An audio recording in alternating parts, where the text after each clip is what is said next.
Hi, everyone. Thanks very much for coming and for giving up the seat next to you. I'm Abby from AWS. I'm here with Prakash from Nextdoor.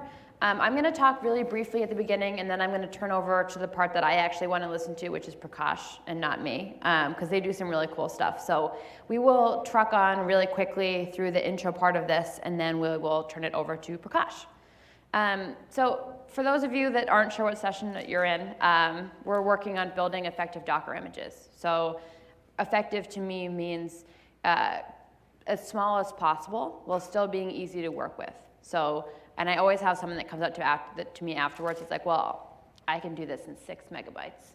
And you can, but think about how much time you spent making your 6 megabyte handcrafted artisan image that you could have spent maybe doing something else. So effective, what's the happy median between as small and as minimal as possible, but also that you could work with effectively, so that it has maybe some of the packages that you need, you were able to build on top of it. So you can work with it, but also you can deploy it faster. So we're going to go back to basics really quickly before we jump on to the cool stuff. So what are container layers? So we're in Docker 101 right now. So they're a stack. So you have your read-only base layers, and that's what you start with. So that's the base image that you pull. So for a lot of people, that's Ubuntu, or that's CentOS, or that's Alpine. That's the base-only images that you start with. So read-only, you can't do anything to them. You can't really control their size unless you do something else, which we'll talk about later.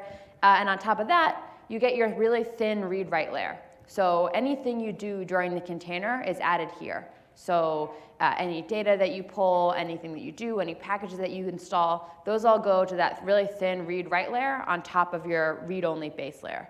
So why do you care about how many layers you have in the first place? So small caveat that Docker 1.1 has made this a little bit better. But so different operations in Docker add layers to your final image size. And how many layers you have determines how large your container is. I mean, also what's in those layers, but the more layers you have in general, the larger that your image is going to be. The larger that your image is, the longer it takes to push and pull from a registry, which is your deployment, right? So if I have a 1 gigabyte image, if I maybe push that once a week, so say that I had a monolith still, if I push that once, I'm like, okay, well, it's kind of slow. But if I have microservices, if I have several services, and they all have a over 1 gig image, think about how long my deploys are. So think about how long it's now taking me to do my continuous integration, my continuous deployment. So it takes longer to deploy, it takes up more space in my registry, it takes up more disk space, but also it means a smaller attack surface. So the smaller that my image is, the less packages that I have in there that people can exploit. So not only is it about size, but it's about safety. So how can I reduce the number of layers that I have? So a couple of really basic things that you can use. Sharing is caring. So it's just like preschool class, right? I share my blocks with everybody else. You can use shared base images wherever possible. So if I have several services, if they're all Node.js ones, maybe I make my own custom base image and I can share that. So all their common packages, I'm only really pulling once. So for every new instance in my cluster, I pull that image once, and then all of the containers built on top of it can share that. I can also limit the data that's written to my container layer. So we'll look at some examples later, but if I pull a package, if I use that package and then remove it in the same layer, I have not committed anything to the final size of my container. The same goes if you're downloading a data set. So a lot of people in development environments, they'll download a data set to populate something with, right? If you download that file, populate your data, then maybe remove the zipped version that you downloaded. So if I download like a big tar file, unzip it, use the contents, and then remove that zipped version because it's just committing final size to my image, I can chain my run statements. So we don't look into these as closely here because we're going to talk to Prakash instead, but you can chain these together. So every time you call run, you're adding a new layer. So if I add all of my run commands together, so for example, someone might use apt-get install some packages, I can chain all those together. So I can maybe do my updates, I can do my install, and then I can do my cleanup, and I can do that all in one statement so that it both uses it, installs the packages, cleans up the mess after those packages, but I've all made that in one layer. And finally, I can prevent cache misses at build for as long as possible. So Docker has some really interesting caching behavior. So I can use that cache as long as possible so that I can make my image use that very aggressively. So a little bit more of the basics. So if you're here, it's container day. So we'll get started with this really early. So a Docker file is a series of instructions for building the image. So it's in the format instruction and then command. So from X, run X, add this file. So cache rules everything around me, right? So we talked about being able to use the Docker cache really aggressively. So how does the Docker cache work? There's actually probably more than I can cover in just one session on Docker cache, but in general, I want to use it as long as possible. So that means that the order of my statements really matters. So where I run things, if I have something that never changes, once I've broken the cache, it's over. So it's like a fun game, right? So I use the cache as long as possible, because once I've broken it, I build everything again on top of that. I'm not reusing any of my layers once I've broken the cache. So in general, I can push it off as long as possible. There are some exceptions to this. So for example, pulling from a Git registry, the run command is never going to change, but I actually do want to break the cache every time, because although the instruction is exactly the same, I still need to pull that every single time. So there are exceptions to this rule, like there are any rules, but in general, let's use the cache as long as possible. So reuse as many of those layers and then only build exactly what's changed. So let's look at some examples and how we can do this. So we'll start with the Docker file. And this is fine, by the way. This actually would totally build. I tried it myself. This is fine. It's not great, but it's fine. So I'm pulling an operating system that I was comfortable with when I wrote this. I put my email on it. This is my real email, by the way. So if you have any questions about this, you're welcome to use it. I installed some packages. I did some updates. I copied some code over. I changed my directory. I installed some more requirements. This is a Python app because this is Amazon. And I ran my app. So this is fine. There's nothing wrong with it, except that it is kind of slow and it took up a lot of my space. So how can I make this better? A couple things that we can look at. And the first step really is starting from the beginning, so choosing my right base. So I used Ubuntu. I used latest. I didn't have to do that, though. So there are base images that are more specific for the language that I'm using, right? So in this case, I'm using, so Alpine is a more minimal base image, and I'm using one that's specifically for Python. So it has some packages that I need, and you can see that just by choosing a different base, I've cut some space off. So I went from 450-ish megs to 86-ish megs. So a pretty significant jump just by choosing a different base image. And what would be different, also slightly better, is that I could have chosen a different distro. So maybe I could have gone from Ubuntu to the Debian image, which was just a little bit smaller. So I can get big jumps or medium-sized jumps just by changing the image that my container is built off of, which isn't really changing anything else. I'm not changing my actual process. I'm maybe changing my package manager and my base. So when do I want a full base OS, though? So we just used an Alpine example. And I guess I just did a bad Ubuntu example. So I do actually really like Ubuntu, and I like a full operating system. So why would I need this? So in a talk on minimal images, why do I care if I ever have a full operating system? Security. So there's also some packages that maybe I need that maybe I don't have on a more minimal one. Same thing as compliance. So not everyone works at a startup. Some of us work at very large enterprises. And sometimes you can't use the really cool minimal image that your friend told you about on Hacker News. Sometimes that doesn't work if you work for a big enterprise. And then the last one is ease of development. So we'll look at some of the trade-offs, but if I'm using a more minimal one, maybe it doesn't have a package manager. Maybe it doesn't have, so like Ruby's a good example, maybe it doesn't have all the gems that I need so I'm basically installing not only the packages that I need, but I'm then sorting through a bunch of errors on how can I get all the supporting gems, all the supporting packages that I need to run my application. So we'll look at our original image. This is still fine. How could I have made this better, right? So I'm doing my base, I'm installing some packages on top of that. I can make some simple changes though. So I changed my base, I went back to that Python Alpine version, and you'll notice that a couple of things disappeared. So my apt get instructions for installing those packages, those are gone now. And the only ones that I kept are in my pip install, so my requirements.txt file. So since I'm using an image that was designed for the language that I'm using, I can cut out some of the setup steps that I needed to run my image. So fewer cache invalidations means smaller images. So I can change the order that I'm calling these statements so that I can use the cache a little bit more effectively. So I'm copying over my requirements.txt file, so I'm only breaking the cache if the contents of that file has changed. So if it hasn't changed, I can just keep on going, reusing my same cache layers. So let's recap. So layers, file system differences. They add up really quickly, and then you have big consequences. And by big consequences, I mean big build times. It's a little bit slower, takes longer for everything to go out. And in the wonderful world of continuous deployment, I'd like to keep things fast. So I'm going to turn things over now. So we're going to go to Prakash from Nextdoor. If you have questions, we'll take questions at the end, and then we'll probably end a couple minutes early because people have to make it all the way to their next session. So if you have questions, we'll take questions at the end of Prakash's section, but we'll also stand up here for a couple minutes afterwards so that we don't prevent people from making it to their next one if they need some time. So without further ado, here's Prakash. All right, thank you, Abby. I'm Prakash. I'm the chief architect and co-founder of Nextdoor. Quick show of hands, how many people actually know what Nextdoor is? Okay, that's good, but not great. So maybe let's start by talking about what we do. Nextdoor is a social network for the neighborhood.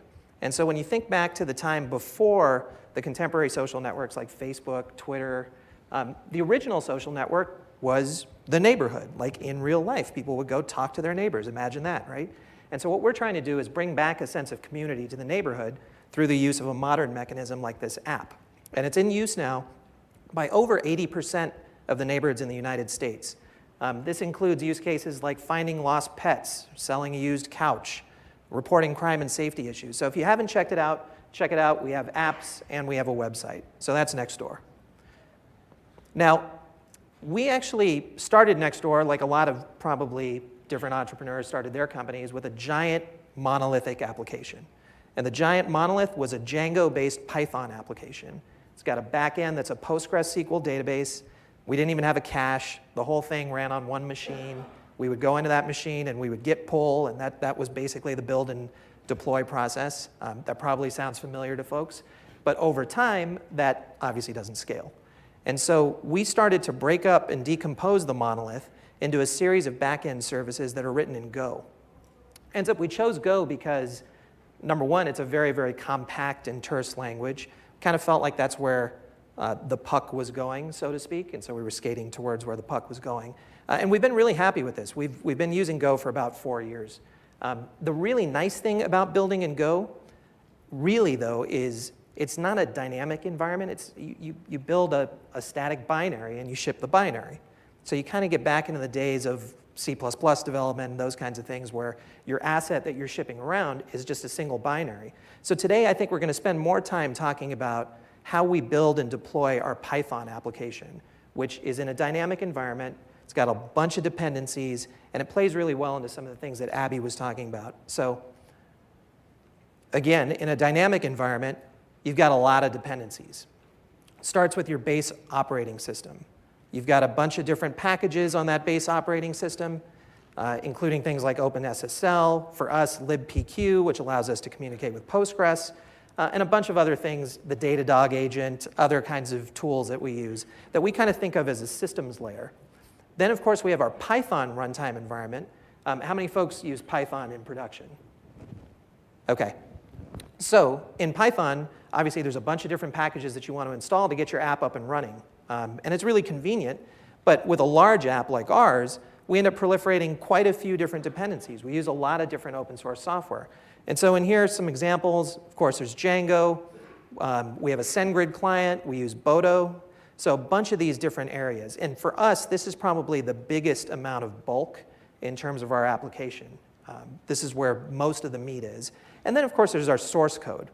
And in our source code, that includes the Python source. It includes some of our static assets like images, CSS, JavaScript. And so this is kind of the composition of the app overall. And as you kind of think about it with an eye towards what's changing and what's introducing friction in terms of rebuilding these environments, we kind of think about it in this way. We very, very rarely change our base OS or any of those low-level system dependencies. Probably do it on the order of quarterly, and we probably only change the base OS version itself maybe annually, if that. In the middle, we have all of those Python dependencies. Now, those change a little bit more frequently, either for security reasons or because we're upgrading to some new version of a library, or because we're introducing a new feature which introduces a new dependency. And so there's a little bit more churn in that part of the system. And then, of course, on the application code, we're changing that all the time, literally dozens of times a day. And so this is kind of a framework for us to think about how we want to optimize our build and deployment process. And probably like many of you, when we started the company, we were on a pretty regular sort of release cadence. We weren't in continuous deployment. We would build and deploy packages starting once a week, and then we did that daily. And it really was sort of a friction-filled process as the company started to scale, because we needed to converge all of our developers on this kind of arduous process of building and deploying and verifying their changes. And so we knew we needed to move quicker. We needed to move more quickly towards something that more strongly resembled continuous deployment. And so in the non-continuous deployment world and in the non-Docker world, your building blocks are really EC2 images and EC2 instances. And so that icon on the left is, I think, the official AMI icon. Is that right? Yeah. So many icons, so many things. Looks right. But really, when you think about optimizing a process in which you're deploying an application to a single EC2 host, and it's kind of single purpose in that way, really your building block is the AMI. That's where you're spending a lot of time trying to optimize. You probably heard the term baking AMIs. Well, we used to do that, right? We used to take all of these different dependencies and try and cook as many of them into the base AMI as possible, so that at deployment time, we were able to boot up our instances pretty quickly. We're in an auto-scaling environment. It's really important that instances come up when we need them, and that we don't need to wait around for 30 minutes for us to install apt packages and Python packages and all that kind of stuff. As you move to a world where you're containerized, and now you've got a fleet of EC2 instances that are housing multiple containers, the focus on the AMI kind of drifts a little bit. You can use a very basic AMI to run your EC2 hosts, and you can move a lot of the package management up into the container. And so the container image ends up becoming a little bit more of what Abby described, which is these layers atop a base OS. So let's talk about the world before we moved to Docker. For us, it was really painful. The builds took like 20 minutes. 20 minutes to build a Python application is no good, right? And these were some of the steps. First off, you've got to build in a hermetic environment, so you've got to do some chrooting nonsense to kind of make sure that you don't interfere with someone else's build. Then you go in, you install all these apt packages, and then you go through and do all of your pip packages, and you git clone some stuff out, and before you know it, 20 minutes have passed, and you've got a little package that you're ready to install. In our case, we were using the Debian packaging system. For any of you who have not used Debian packaging, don't use it. It's really, really complicated and like obtuse and really hard to work with. And we had like one guy in the entire organization who knew how that stuff worked, because it was totally crazy. So anyway, this is what we were doing. We were creating these Debian packages, right? Good times, fun. And before Docker, it would take us sometimes over 30 minutes to actually get the application out into production. Why is that? Well, you get your 5 minutes of boot time for an EC2 instance. Maybe it's gotten a little bit faster since then. But let's call it 5 times to just boot the instance. Then we were using Puppet. Probably a lot of you are familiar with Puppet and Chef as configuration systems. We were using Puppet, and Puppet's responsibility was to go in and bootstrap the machine and get all the system packages on there and get all the configuration on there. So that took about 15 minutes. And then we get to go deliver that Debian package, and unpacking that thing takes like 10 minutes because it goes through its tree of dependencies and whatnot. So 30 minutes later, we're in production. So in total, every time we wanted to do a release, it would take us like an hour plus, right? And if something went wrong, well, forget about it. You got to go all the way back to the beginning and do the whole thing over again, right? So that was all bad, really, really bad. But not terrible in a world where you're not releasing that frequently, right? It's not unreasonable to start in a place where you're not releasing that frequently and you want to do things in a completely automated and repeatable way. So now let's talk about the migration to Docker. And this was something that we knew we wanted to do for a long time, and it was motivated by this desire to go faster, this desire for us to get more releases out into production more quickly to deliver features to our users. And so as we think about that same framework that we talked about earlier of the different components in the system, that's kind of how we modeled the layers. It's not exactly one-to-one, but abstractly, let's think about it as one-to-one, where we've got system packages, we've got Python packages, and then we have our own application source. And it's all layered on top of a base operating system. For us, it all starts with that base OS. And Abby had mentioned using a smaller distribution, trying to make the baseline of this really, really small. For us, just wading into this, and we're new to this, we've only been doing this probably for a year or so, we actually wanted to build from a place of familiarity. We didn't want to introduce too many new things in this transition from the old world to the new world. And so we use Ubuntu. We have a particular flavor of it that we use. It's really old. We actually do use Precise, so that's really bad, but there's some good reasons for that. But we do use Precise. And then on top of that, we actually go in and install all of our apt packages. This is kind of step one, right? And we have a script that articulates all of our system dependencies. And if these don't change, then this layer never gets rebuilt, right? Caching is really, really important. And because this is only changing on the order of quarterly or so, then that's the frequency of change of this layer. And so we don't actually pay much of a penalty repeatedly for building this. And I think the size of this layer ends up being in the hundreds of megs or so. So it's still a little large, and we'll probably shrink that down as we start to look into alternate base images. But for us, the familiarity of what's on the host was really important, and to not introduce too much change. Then, of course, we layer in everything in our Python virtual environment. And so in the virtual environment, things are changing a little bit more frequently. We're talking about maybe a change every couple of weeks or so. It's not that crazy. And you can see here, we actually use a package manager called Conda. I don't know if folks are familiar with Conda, but it allows you to manage both your Python dependencies and your system dependencies kind of in one place. So it's sort of a nice thing. We've got our requirements.txt, we've got our YAML files. If any of these change, obviously, we've got to blow up this layer of the cache. We've got to start over again. But in most cases, not a lot is changing in here either. And so we can run our little script. Everything's happy. And then we get to the app source itself. And now this is changing all the time, literally all the time. We're changing it by the minute, even in some cases. Maybe not the minute, but multiple times an hour. And this is really all about our source code. It's about Python source code. It's about static assets. We use Thrift as an IDL. It's about the interfaces between our clients and our servers. And so when any of these things change, which is all the time, this basically changes. By using Docker layer caching, we were able to drop the average build times from 20 minutes to build everything down to about 2 minutes. Because again, in most cases, all we're ever changing is our source code.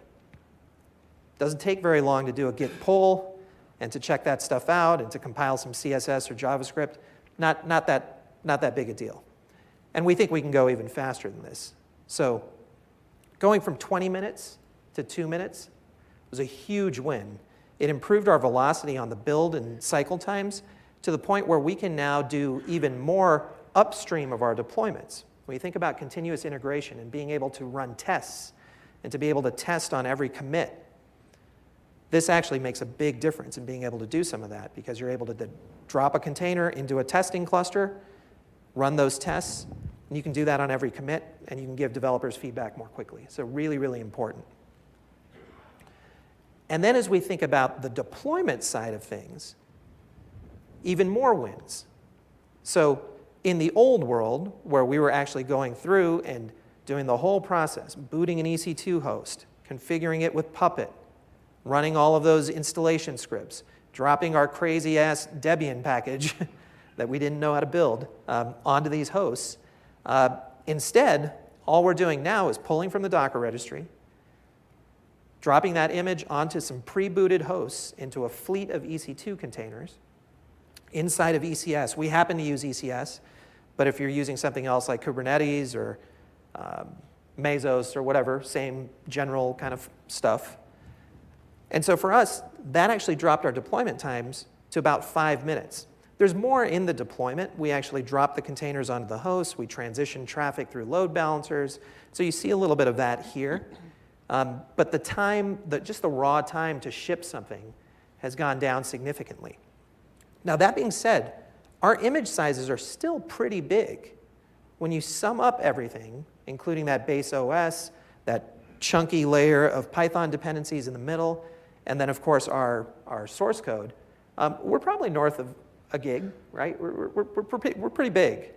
And we want to get that down even more. But in comparison, we didn't talk about this in the presentation, but in the Go world, where all we're shipping is a binary, it's like lightning fast. Lightning fast. We build the binary, we stick it into a layer, nothing else changes because there's no other dependencies that need to be shipped. And so that whole process is lightning fast. And we deploy those apps basically all the time. So this is basically a look at how our new system works. So quick summary. Docker layers, good. Very, very good. Try and find as minimal a shared base OS as possible. We haven't yet found ours, but I suspect we will find it soon. I think it's important for us to kind of now take this baseline and optimize it even further now that it's up and running and it's stable. But in transition, I wouldn't rush to that, right? If you're transitioning from a place where you're already building on EC2 hosts and you're trying to move over to Docker, try and make that transition as gradually as possible. Don't introduce more stress than you already have, right? I think all of us have stress in our production environment. So smaller layers are better, and cache everything that you can. As much caching as you can do, the better. So that's all I got. You got more? No. So what we'll do now is, so I feel like a little note first. So I think that's really cool because it's a very approachable way that people are doing it in production, right? That you started with something that was really familiar, and then you got to something that was as familiar as it could be while getting all the benefits of the new thing. And it's very much like the opposite of premature optimization. It's like we did what we wanted to get something that was a lot better, and then if we waited for a little while, now we'll keep optimizing. Now we like it and we're comfortable with it, so let's just keep optimizing in little chunks after that. So we're done with the slide part of our content, so we've left a big chunk of time for questions. So I know that I'm excited that Prakash is here because it's a good opportunity to ask questions about someone that's doing this in real life production, that's doing it right now, so they're using all the time. So a great time to ask questions of Prakash. So we'll hang out here for a couple minutes and answer questions out loud.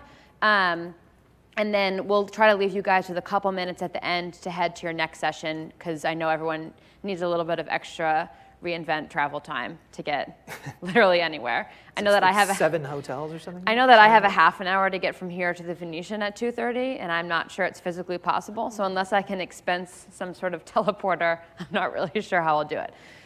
So does anyone have any questions for Prakash or I about what we're building with Docker layers? And some people are sneaking out. Yes? Yep. Can you go into more detail about chaining run statements to prevent new layers? I didn't totally follow it. Yeah, so with the layers, so it's going to be a mass exodus, so it will be private question time. With the layers, so every time you call run, basically you're adding a new layer, and there are some commands that don't do that, and Docker 1.10 has made that a little bit better, but in general, when I'm calling run, I'm adding a new layer, and almost always because the result of that run command is probably changing. So if I chain them, you see that I don't have a good example up, but how I would have used to do things, right? When I did the same thing that Nextdoor did, and I moved over from like a static, big giant monolith to my microservices. And I did exactly the same thing. And I remember writing it, and I was like, okay, apt-get update, apt-get install. And I wrote myself a really nice comment on the top of every line, and I was like, I am God's gift to developers. And look at all the comments I've written. This is so organized. This is beautiful. And then I was like, well, wait, this is really slow. So when you chain them, you can do everything in the same layer. So if I do, you don't always have to do apt-get update, but for example, if you're doing it, so I do apt-get update and then apt-get install, and then a lot of package managers will now clean up after you, but you might still need to do that, then you can remove the packages in the same line. So then I end up with one giant, slightly messier looking line where I've updated and then installed my package. So I'm not committing then 2 layers, I'm committing 1. And then the same works if you're using something. So for example, with getting a file, if I curl a big file and then use it to install something, I can remove the zipped version. So if I chain them all together, so it's not doing run and run, it's run and the rest of the command. So you're basically you're opening one run statement for the whole command with whatever you were doing. So all the different pieces. Did putting it in a shell script do the same thing? Is that why you guys, you were like run and then get a shell command? Yeah. And that achieves the same? Yeah, for us, we wanted to articulate it in a way that kind of mapped to the division of responsibilities in some sense also, so yeah. Cool, thank you. Yeah, yes. So I guess you could say I'm lucky to have been able to work on some projects that are monoliths. Huzzah. I've noticed that there's a little bit of a tendency, even with myself and some other developers on my team, when we have these microservices that have similar things in common, like they might be Python applications with a backend database, to want to actually create a common base image and use that everywhere, even though there might be a few packages in that common base image that isn't used by every single one. So do you see a trade-off there, or is there a point where you don't want to be building a common base image and instead building your image specific only to the application that's in it? Is there like some sort of spectrum there that you should try to keep? So I think the general answer is that and I feel like I say this at least 18 times a day, and then everyone will tweet me angrily afterwards and being like, she always says it's dependent on your use case, but it always is. That's what I always say too. Always.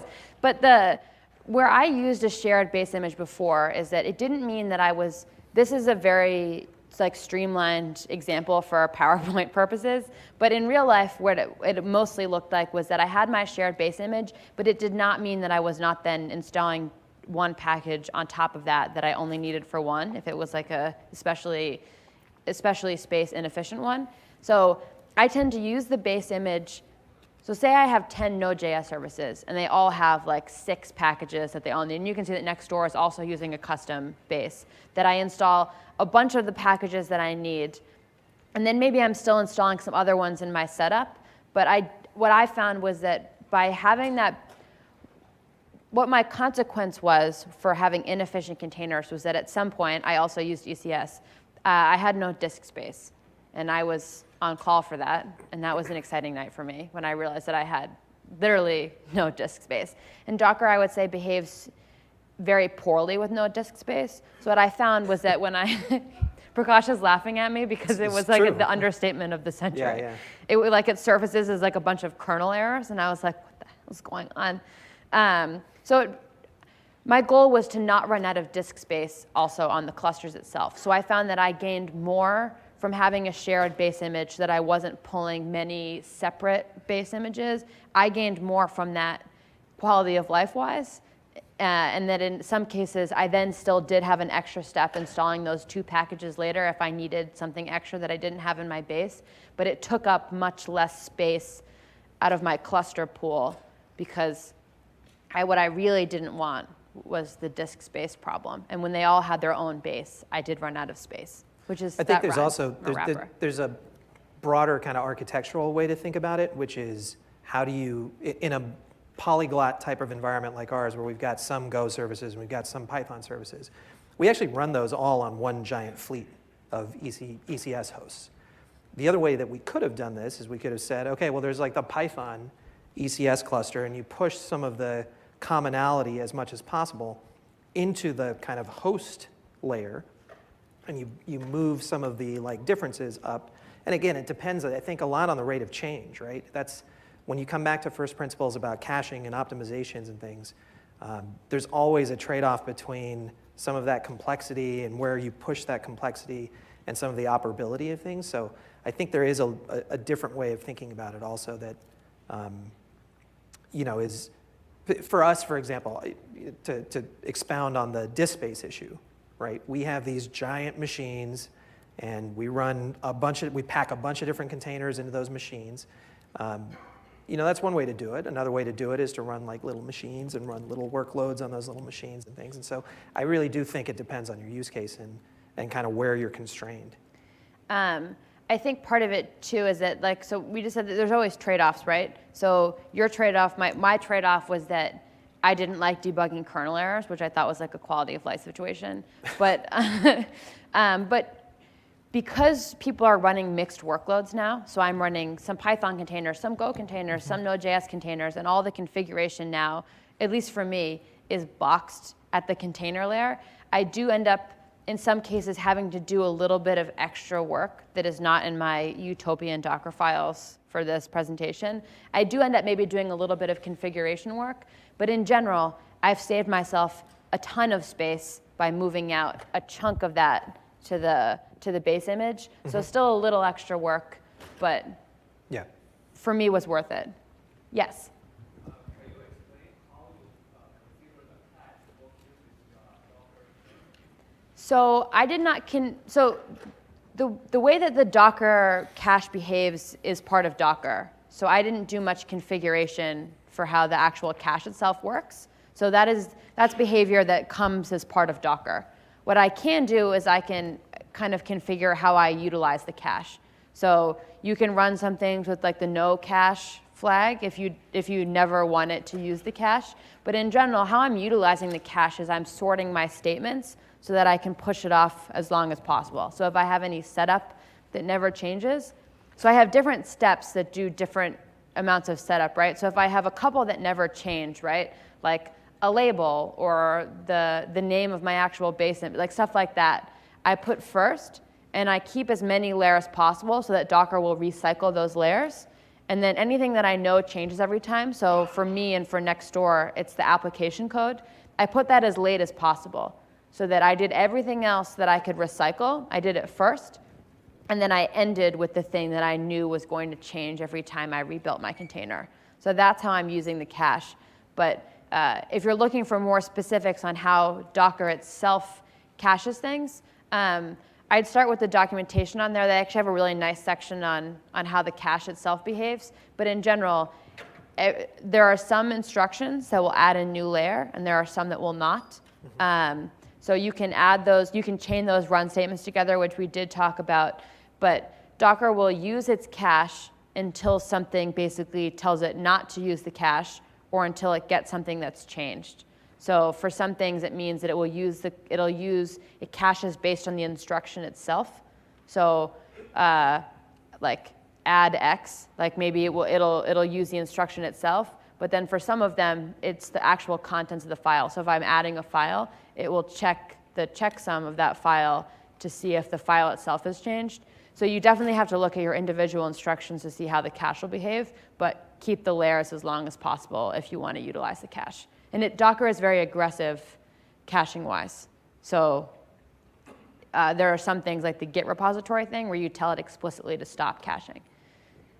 Yes? So if the systems are elastic, you don't know what system you're getting, how does cache really help there?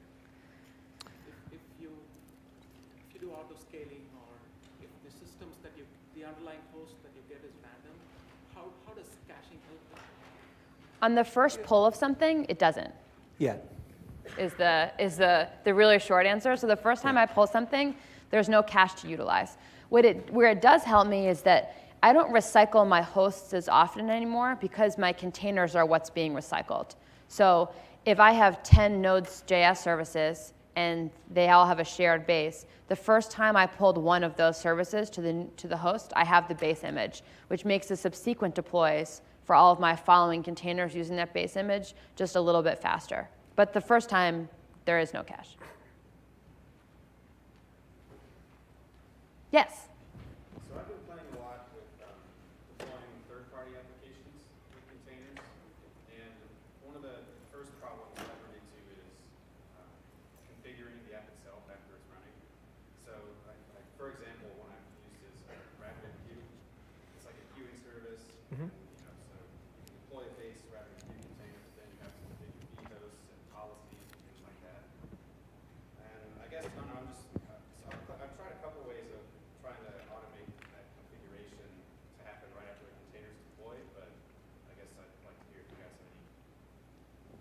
You know, I wish my lead systems architect was here because he's dealing with the same issue. I think, don't quote me on this, but I think there is a place for tools like Puppet and others in this world as well, where you still deploy a container, but the first thing that you do when you run the container, you know, obviously you can run a command to start your services or whatever, that command also includes a directive to configure the system. That's one avenue I've explored, basically forking the entry point command. Right. Running a bunch of figure stuff. Yep.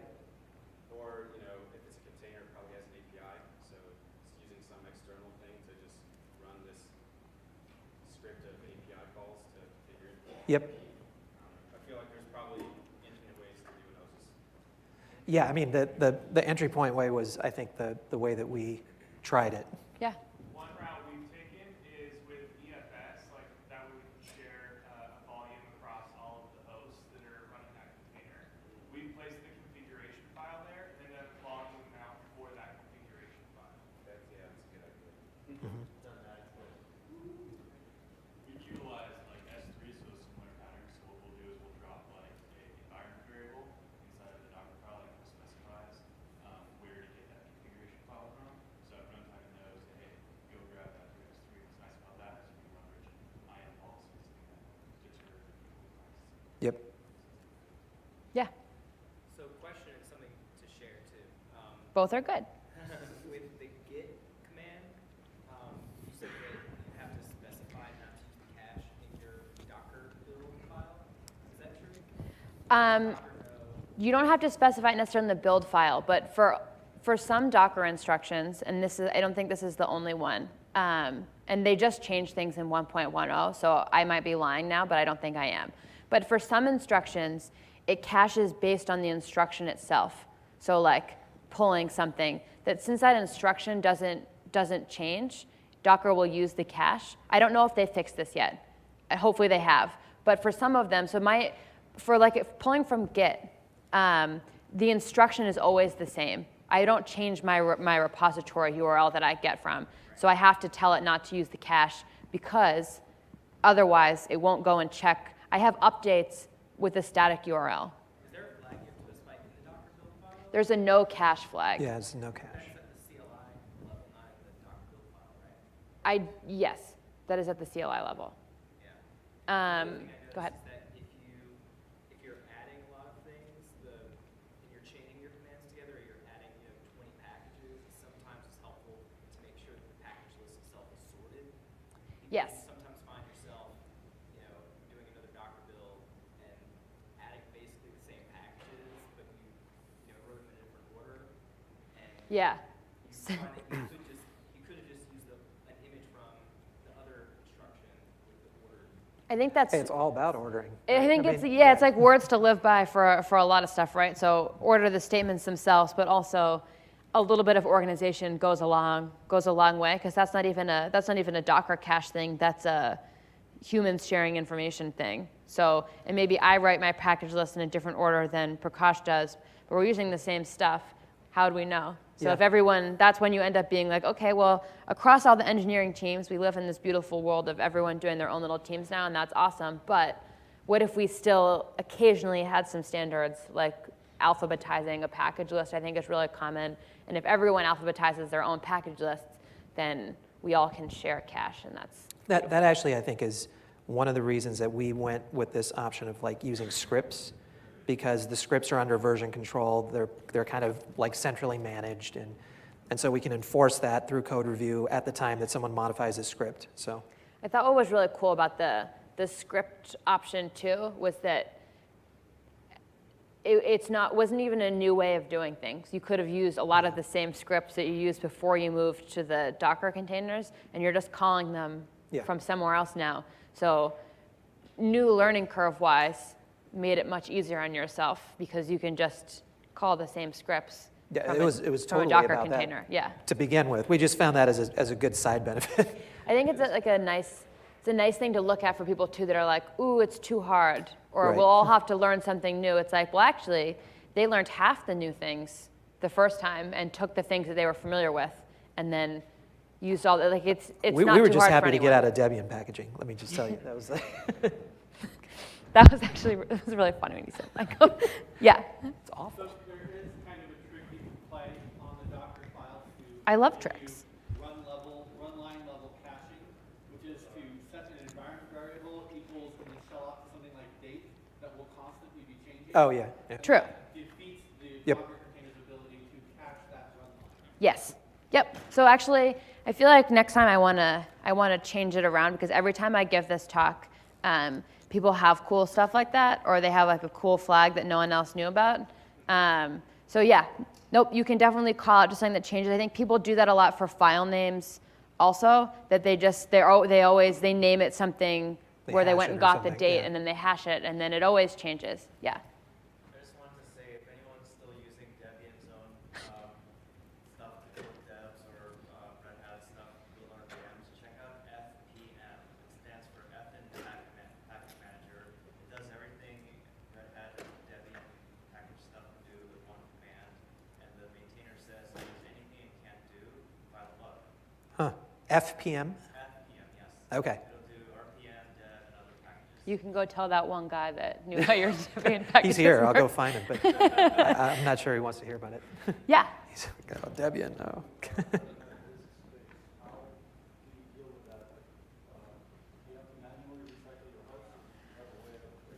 I don't like to manually do anything, and that is because I am lazy, first and foremost. So why would I do anything myself if I could teach a computer to do it for me probably better, and then I would get more sleep, which is great for everyone.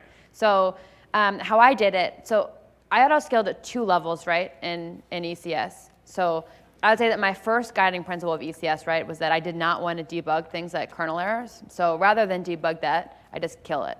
So if it's out of disk space, I just kill it, and then I send its traffic somewhere else. So that was point number 1. Point number 2 is that compute is a resource that's shared across my pool, right? So I auto-scale at both the task level, so my service level, but I also auto-scaled at the pool level, so my auto-scaling group. So they belong to just an EC2 auto-scaling group. If I look like I'm in danger of running out of something like memory or CPU, it will scale it by itself. I also could have written a CloudWatch alarm, because you can write the custom ones to check to see how much disk space it did. I ended up catching that error somewhere. I think I was using sumo logic then.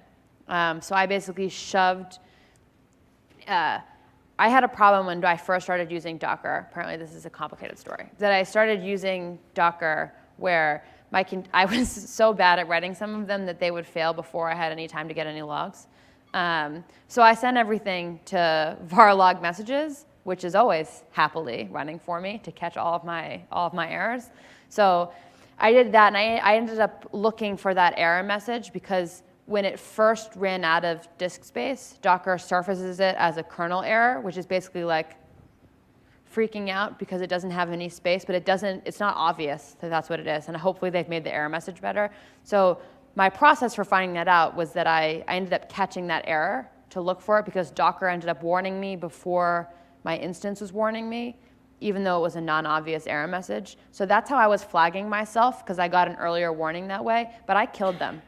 So I added resources to move the pool out, but I was also killing them. And then the second way, in my very long and convoluted story about disk space, no one's ever going to invite me to talk anymore because I always end up either talking about port allocation or disk space or VPCs. I feel like everyone's like, oh, I was told this talk would be interesting. But garbage collection has improved significantly, both at the orchestration layer, so Kubernetes, ECS, Mesos, whatever else, if you made your own orchestration tool.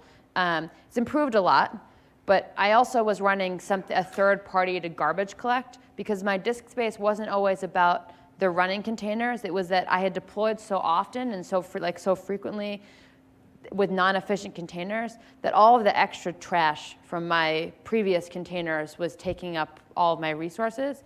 So ECS will garbage collect a lot better now, so will Kubernetes. But I also was running a third-party garbage collector container. So actually, there's an open source one from Spotify GCC, and you ran the collector container, and I could more aggressively do that.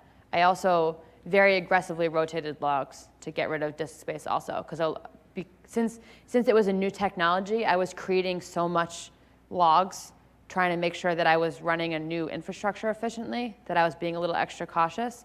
So garbage collection, don't just do the orchestration level garbage collection if it's not working for you. Do not be afraid to more aggressively garbage collect, but then also kill things when they don't have any disk space because they're useless to you now, because nothing will work on them. Also, don't store your MP3 collection. Also, fun Yeah. fact, definitely don't store your MP3 collection on there. Also clean up unused files too. You like so many people, you'll go on, you'll be like, I wonder why that host is out of disk space. Then you go onto it and you're like, did you know that you have 69 files that are all like latest.tar.gz? It's like, I bet that's a good use of space too. So yes, don't store your MP3s, don't store your dead files, don't store your tar files, don't store a random copy of your database. All those fun facts. Yes. Yeah, the other day I was playing around building a Java app, Yeah. and every time that I was building, it was downloading every time all the packages I was using to create it. But so I ended up using a volume to use the cache and keep using those files. But the other day I read that the other guy was using a proxy. It was like for me it was like so much too complicated. He launched a proxy, a Python proxy. It was for a Python app. So that was a REST API that it was downloading the packages. But I was wondering what are the trade-offs or what's the better way? So I have a non-related answer actually to this, in that for Java and Go, there's something called multi-stage builds now that used to just be in beta, but now I think everyone can use it. And it's, you basically build in 2 separate steps, or you can build like all of your Java dependencies or all your, so like Prakash said that for their Go world, it's really fast because ultimately all they're running is the binary. So a nice Go example is build all that stuff somewhere else, and then even use like a Scratch Docker file to run your binary. So you can do the same thing with Java, where you can do all of your Maven, Spring, Gradle stuff somewhere else where you don't care about it, and then just run the result of Land that. that into the container. Yeah, yep. So that's what I would do. That was probably easier than using a Python proxy, but I've never tried using a Python proxy for that. So I have no personal recommendations. Cool. Any other? Yes. Hi. So, for Nextdoor, I think your application must be running in multiple containers. So when there is an update to those containers, do you recycle the containers with the new version, or you just? We basically kill and replace. So in a transitional way, we go through and just replace everything. And I think philosophically, kind of what Abby was talking about, we just sort of think of the default behavior of like something goes wrong on a container, something goes wrong on a host, we kill it. That's kind of just philosophically where we're at. I would also say that what we didn't cover in this talk, because it was Docker image specific, is that that's something that you get at the orchestration layer in a lot of cases, that you're not just running your containers yourself, because that's way too much work for lazy ops, which is how I like to do things. So you're running it through, so in ECS it's a service, Kubernetes it's a pod, but it's like the group of like containers. So I'm doing updates through my service or my pod, and then I connection drain at the load balancer level, which I'm not handling myself, it's just a thing that's happening. I say that I'm deploying a new version. It checks to see if it passes health checks, and if so, drains the connections off the old one and starts directing traffic to the new copy. So you push a new deployment and then connection drain at your load balancer level. So and we also, in our gone load now. balancers, for at least for the user-facing things, we have session stickiness on there just so that there's no, if you change the UI or something, someone doesn't get into a weird state where they're flipping back and forth between old and new. So. But if the container is running a long-running Java orchestration, it's processing something else, then it's just You got to wait for it to drain, basically, before. you control. And depending on where that is happening, we don't have a lot of those in terms of kind of in HTTP land, like user-facing land, but we certainly have some services that we run on the back end that can be running jobs that take a pretty long time.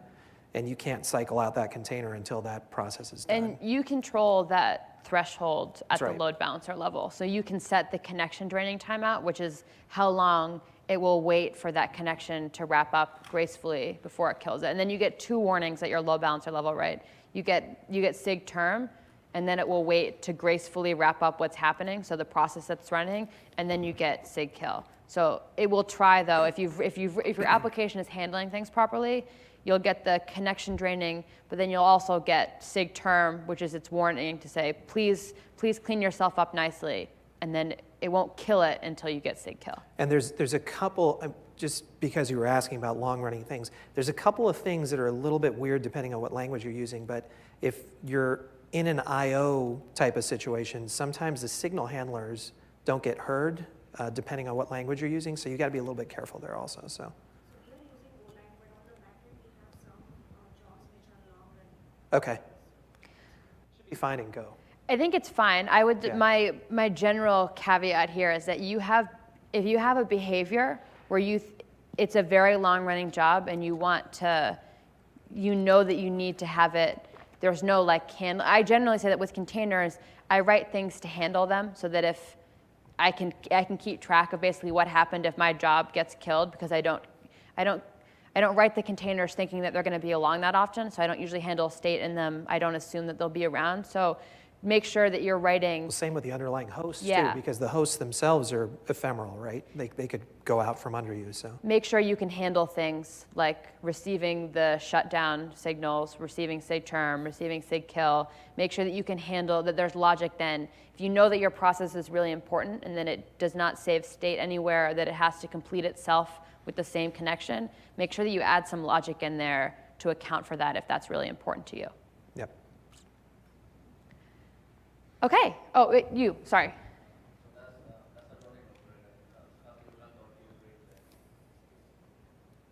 Sorry, I didn't hear that.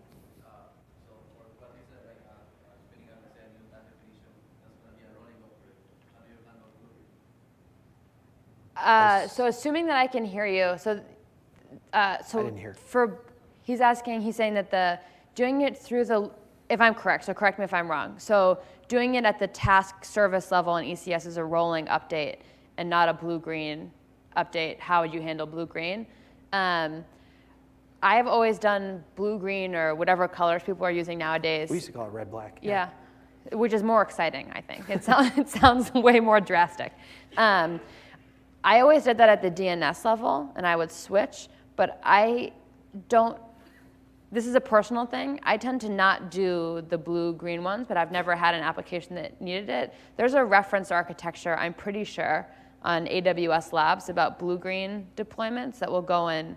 I never run those in production, so I don't want to give you a strong recommendation. There's a reference architecture, but I found that I was actually very happy with the rolling one. So I'm not sure that I've looked too deeply into blue-green. We do rolling as well. We used to do in the old world where we were spinning up new hosts.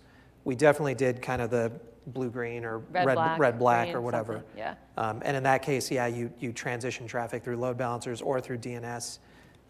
The one way I can imagine doing it if it was absolutely necessary is that you spawn a new service, right? So you kind of rev the service up. You set up all of your containers in the new service. You cut over through whatever infrastructure you're using. So it is definitely possible, and there are definitely people that are doing it. yeah, I'm sure there's a reference for this. Yeah, what I would look for recommendations is the reference architecture, but I'm positive that there is a customer out there that's written a blog post about doing blue, like the colored deployments, basically. And I'd look for some advice from someone that's running it in production, because neither Yeah. Prakash and I are doing that. But it is technically I'm sure it's possible. All things are possible.